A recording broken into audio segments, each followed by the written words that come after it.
तार साहब, ये तो 230 मिलियन की आबादी है और सारी की सारी अंधेरों में चली गई। लेकिन पिछले कुछ सालों से पाकिस्तान जो है, ये तीसरी दफ़ा है कि ये पावर ब्रेकडाउन हुआ है। एक दफ़ा जनवरी 2021 में हुआ था, सितंबर 2022 में हुआ था, और ये फिर हुआ है। इससे you better start living in darks now, अंधेरों के थोड़े यूज टू हो जाओ। उसकी रिहर्सल कराई जा रही थी।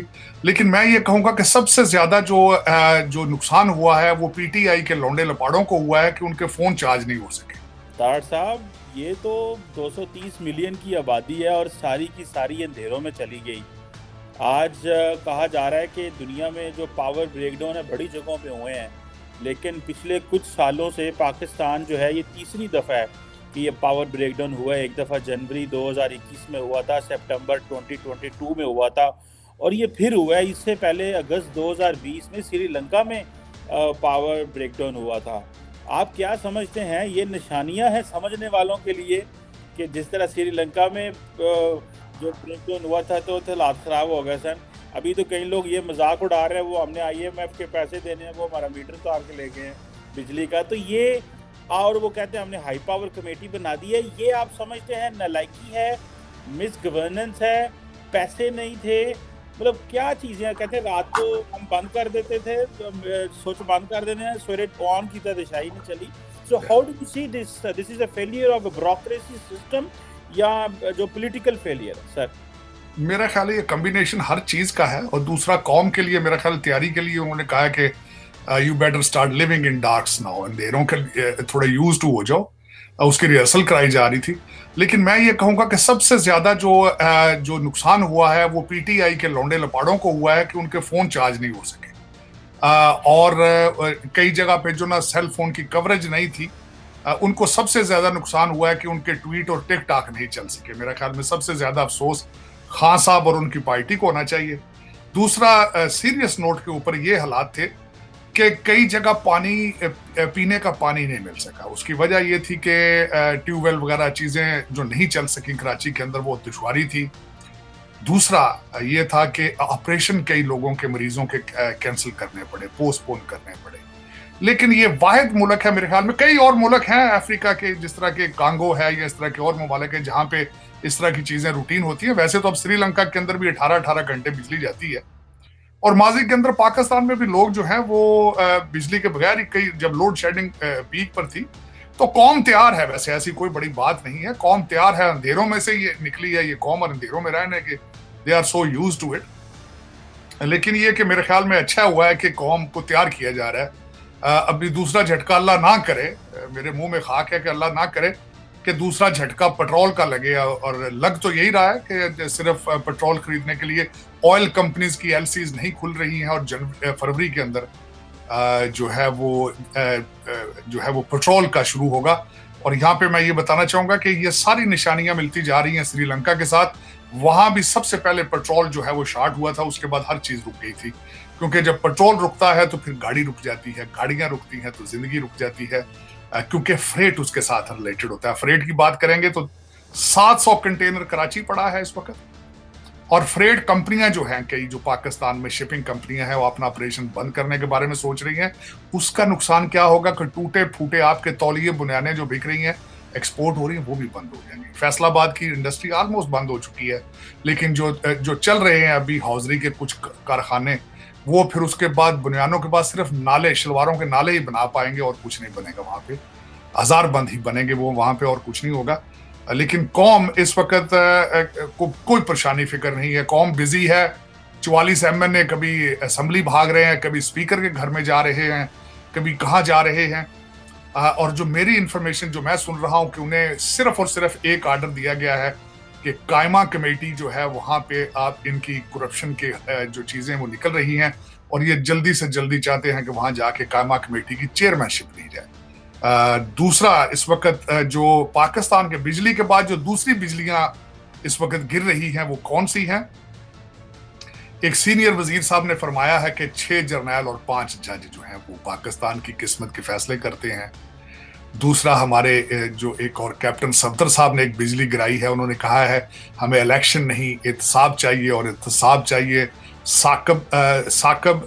जस्टिस साकब निसार का, जनरल बाजवा का और जनरल फैज का। हम इलेक्शन बाद में होंगे, तब कराएंगे जब इनका एहतसाब होगा।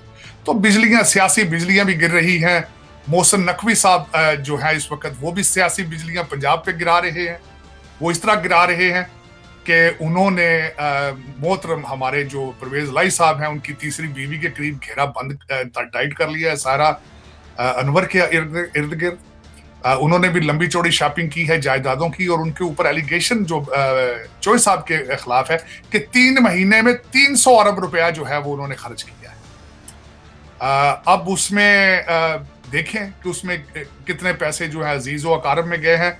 जो एक नई बात मैंने अभी कुछ घंटे पहले सुनी है कि वहां पे लौंडे लपाड़ों ने उड़ाई थी बात कि मोहसिन नकवी साहब के रिलेशनशिप जनरल बाजवा साहब के साथ हैं काफी, लेकिन मैंने जब उसको मजीद कुरेदा है तो वो बात गलत निकली है। बाजवा साहब के साथ नहीं, उनके करंट जो इस वक्त हमारे आर्मी चीफ हैं उनके साथ रिलेशनशिप है।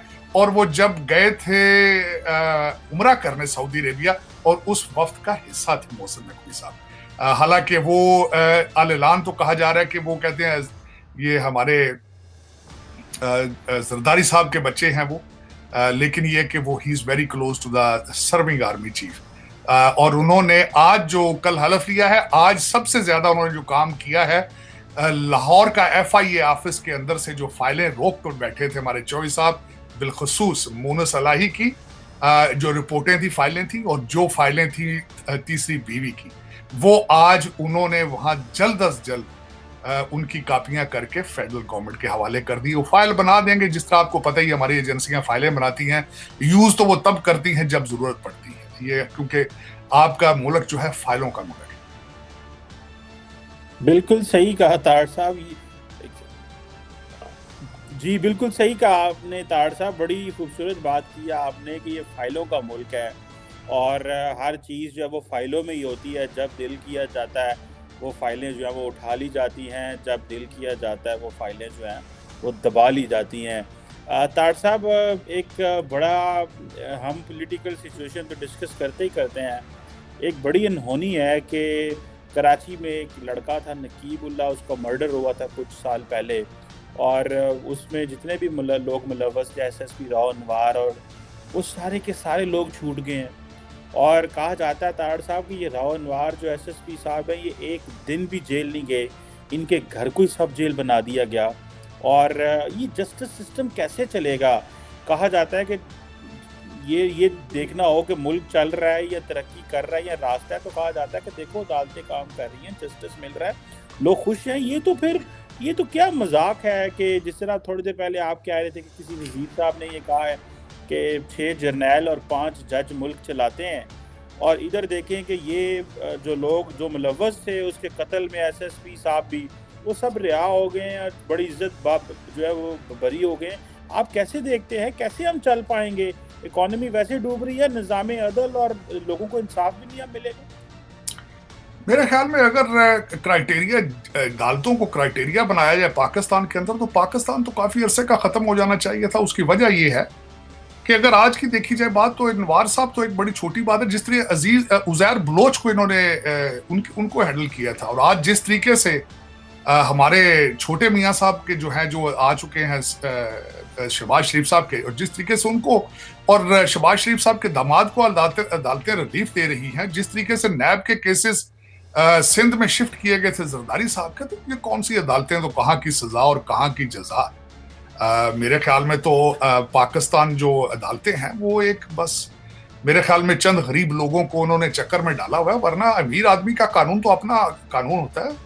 अनवार साहब तो एक बहुत बड़े माफिया का नाम है उनका, तो वो जिस तरीके से वो जाली काउंटर करते हैं और लोगों को ठिकाने लगाते हैं, और जिस तरीके से पार्टियों के लिए उनकी वफादारियां हैं, मेरे ख्याल में he is larger than the courts. आपने बिल्कुल सही कहा है।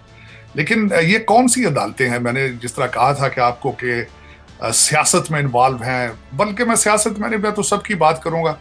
साले बहनोई हैं एक दूसरे के सारे ये सिस्टम, यहाँ से कोई उम्मीद नहीं है।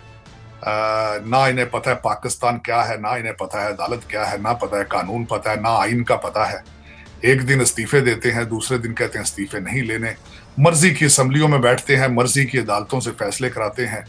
जहां पसंद हो उसको ठीक है, दूसरा जाली है, दूसरा फ्रॉड है। लेकिन देखिए जिस तरीके से इस वक्त जो सिस्टम चल रहा है उसका सबसे ज्यादा फायदा इस वक्त आपके जो करप्ट ब्यूरोक्रेसी और जो सिस्टम है उनके इस वक्त रिश्वत के रेट डबल हो चुके हैं।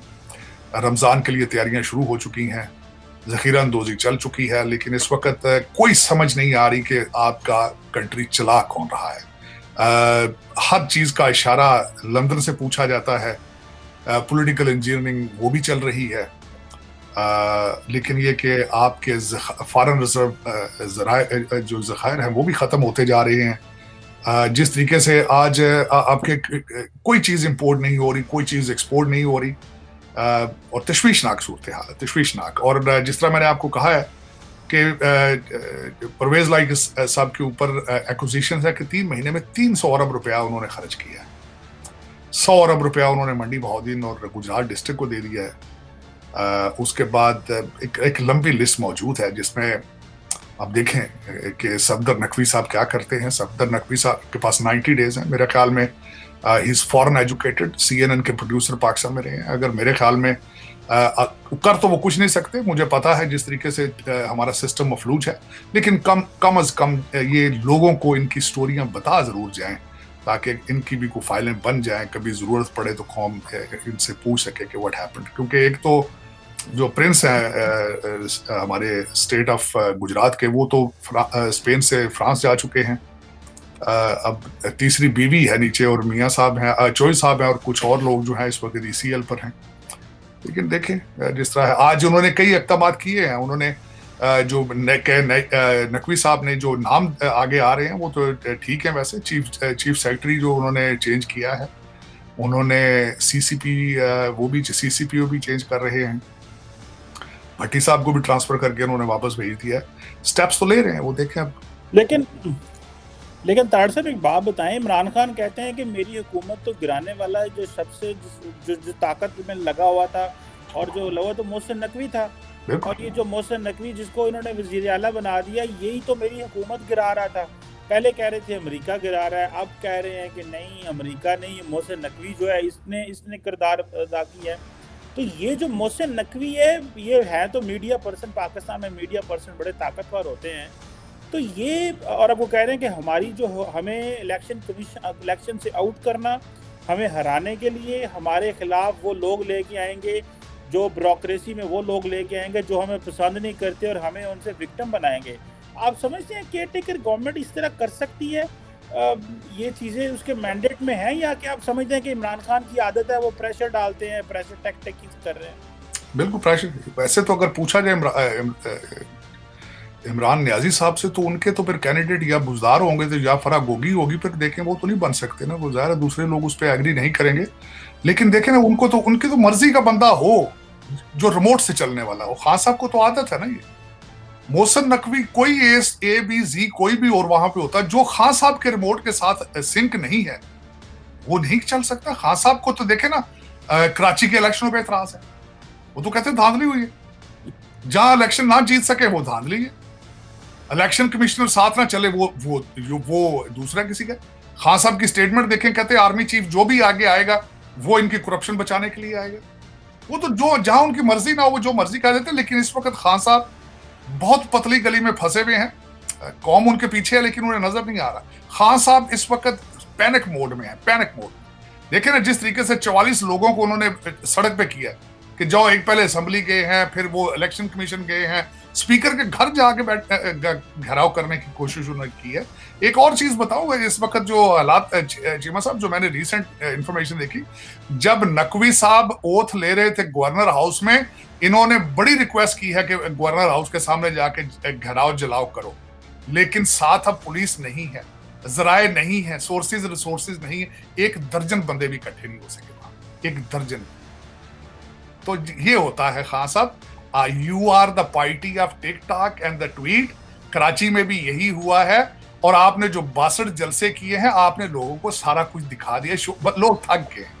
देखें, आप 62 मूवीज देखने चले जाएं हर हफ्ते सिनेमा पे, आप सिनेमा की शक्ल से आप थक जाए। अब खान साहब ने कर करके शो डेली बेस पे, अब लोग थक, क्योंकि अताउल्लाह न्याजी और अबरारुल हक के गाने कितने सुने, इतने और तार साहब, और मजे की बात है कि एकलव्य न्यूज इंडिया, अंतर्राष्ट्रीय खबरों का मंच।